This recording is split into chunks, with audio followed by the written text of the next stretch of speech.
The listing said, "Closing forever.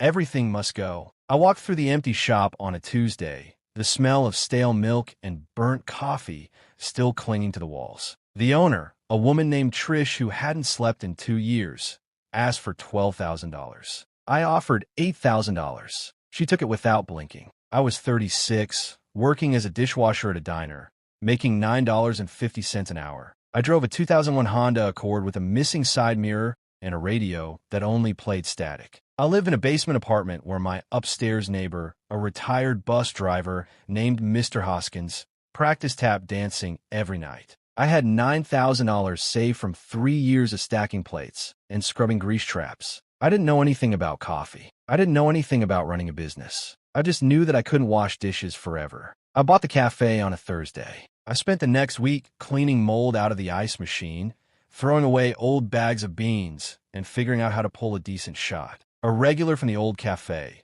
a guy named Lou who wore suspenders and complained about everything, taught me how to steam milk without burning it. I opened on a Monday with a new name, Bottomless Cup, and no customers. The first day, I made $14. The second day, $22. I started posting on a local Facebook group, offering free coffee to anyone who brought a canned good for the food bank. 50 people showed up. The next week, they came back. I learned that coffee shops aren't about a coffee. They're about people who need a place to sit. I did the math on a napkin 6 months later.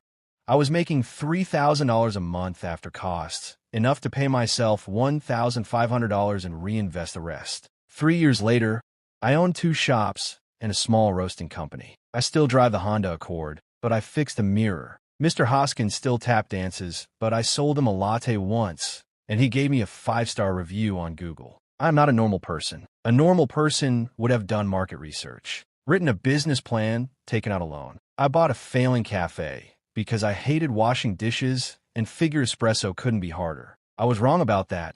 It's much harder, but I learned anyway. The happiness isn't the money. It's watching Lou sip his latte every morning and not complain for once. Watch the next story while you're still not normal.